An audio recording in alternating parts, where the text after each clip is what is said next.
है, आप देख रहे हैं इंडिया न्यूज इन खबर और मैं विष्णु शर्मा। बात करूंगा पश्चिमी उत्तर प्रदेश में जो दलित आंदोलन चल रहा था भीम आर्मी के नाम से, चंद्रशेखर रावण जिसका मुखिया था, उसमें दो फाड़ हो गए हैं। एक नई पार्टी, एक नया संगठन उठ खड़ा हुआ है भीम आर्मी 2 के नाम से। अब ऐसे में आपको सबको जानने की दिलचस्पी होगी कि किसने खड़ा किया ये संगठन और उस पर हाथ किसका है, वरदहस्त किसका है, पीछे से कौन उसे सपोर्ट कर रहा है। तो मैं आपको बता दूं, ये दो चेहरे हैं जो भीम आर्मी से जुड़े हुए थे, जिन्होंने भीम आर्मी 2 खड़ी की है।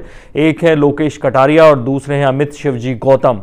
ये दो चेहरे थे जो दलित आंदोलन की धुरी बने हुए थे। अरसे से वो भीम आर्मी से जुड़े हुए थे। वो पश्चिमी उत्तर प्रदेश में काम कर रहे थे, मुजफ्फरनगर से दोनों ताल्लुक़ रखते हैं। और कैसे वो भीम आर्मी से जुड़े, और उससे पहले भी सम्राट अशोक सेना और भीम जागरण, ऐसे कई कार्यक्रम और कई संगठन वो चला चुके हैं। और अशोक कटारिया खास तौर पे निर्धन जो महिलाएं, दलित लड़कियां हैं, उनकी किसी भी तरह से सहायता, उनके शादियों के जो सामूहिक शादियों के कार्यक्रम होते हैं उनको करना, दलित युवाओं की मदद करना, इस तरह से लोकेश कटारिया की और अमित शिवजी गौतम की भी उस इलाके में, खासकर पश्चिमी उत्तर प्रदेश का जो भी दलित समुदाय जहाँ जहाँ रहता है उस जगह बड़ी पकड़ है। हर गांव में लोकेश कटारिया का चेहरा अच्छे से जाना जाता है।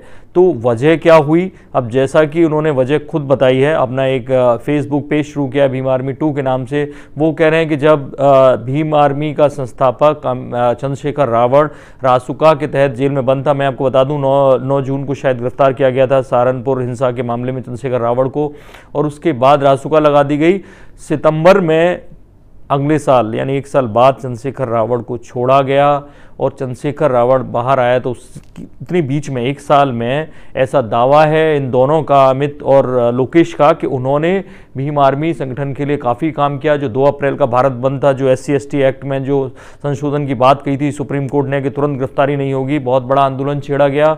और भारत बंद का पश्चिमी उत्तर प्रदेश में लोकेश और अमित ने ये मोर्चा संभाला, ये उनका दावा है। और कई लोग गिरफ्तार हुए, कई बच्चों पे रासुका लगी, एक आध की मौत भी हुई उसमें। ऐसे में उनका कहना था कि जिन पर रासुका लगी है उसके लिए हमें आंदोलन करना चाहिए। SC/ST आयोग, राष्ट्रपति, जिलाधिकारी, इन सबको उन्होंने ज्ञापन दिए हैं।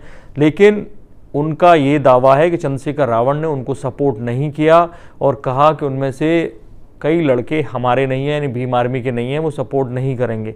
इधर चंद्रशेखर रावण ने भीम आर्मी 2 के बाद अनभिज्ञता जाहिर की कि उन्हें पता नहीं है किन लोगों ने शुरू किया, जबकि वो दोनों डायरेक्ट टारगेट पर रखे हुए चंद्रशेखर रावण को। और कह रहे हैं कि कैसे चंद्रशेखर रावण ने बाहर आते ही कभी राहुल गांधी, कभी कांग्रेस के और बड़े नेता, कभी दूसरी पार्टियों के जो नेता हैं उन सब से मुलाकात की, बातचीत की। और कहीं ना कहीं ऐसा माना जा रहा है कि लोकेश और अमित के पीछे BSP का हाथ है, क्योंकि ये पहले BSP से जुड़े हुए थे। और बाकायदा इन्होंने अपने फेसबुक पेज पर लिखा है कि बसपा को हमारा वोट जाता रहा है, हमारे समाज का, बहन जी को हम प्रधानमंत्री बनाना चाहते हैं और उनको सपोर्ट करेंगे। तो ऐसे में ये बात साफ तौर पे कही जा रही है कि भीम आर्मी 2 का गठन, खास तौर पे चुनाव होने वाला 2019 में, मायावती का अभी तक कोई टाइप नहीं हुआ है कांग्रेस से। चंद्रशेखर रावण ने जब बाहर आके बोला था कि बुआ से मेरा खून का रिश्ता है, तो मायावती ने साफ नकार दिया था। तो ऐसे में मायावती जी की ये रणनीति हो सकती है कि भीम आर्मी को तोड़ा जाए और लोकेश कटारिया और अमित शिवजी गौतम को सपोर्ट दिया जाए, क्योंकि चंद्रशेखर की जो भीम आर्मी थी वो इसलिए भी बढ़ रही थी कि सोशल मीडिया पे वो लोग काफ़ी एक्टिव थे, जबकि BSP आमतौर पे दूर रहती है। इसलिए भीम आर्मी 2 को इस तरह से सपोर्ट किया जा रहा है कि वो सोशल मीडिया पे भी एक्टिव हों। इसलिए अब वो प्रदेश संयोजक बनाने की बात, जिला संयोजक बनाने की बात कर रहे हैं, भीम आर्मी 2 से जुड़ने की बात कर रहे हैं। और भीम आर्मी पे जो अभी भी लोग हैं उनके लिए उन्होंने एक बाकायदा नोटिस जारी किया है इस पेज पर कि अगर आप हमारे खिलाफ, यानी भीम आर्मी 2 के नेताओं के खिलाफ कोई कमेंट कर रहे हैं तो सोच समझ के करें, क्योंकि कल को आपको भी भीम आर्मी 2 में आना पड़ सकता है। तो ऐसे में बड़ी दिलचस्प हो गई है ये दलित राजनीति, खासतौर पर पश्चिमी उत्तर प्रदेश की। जितनी तेजी से रावण का नाम उठा था, क्या भीम आर्मी 2 उस आंदोलन को भी खास तौर पे चंद्रशेखर रावण जैसे चेहरे को डाउन कर देगी? ये आने वाले वक्त में पता चलेगा।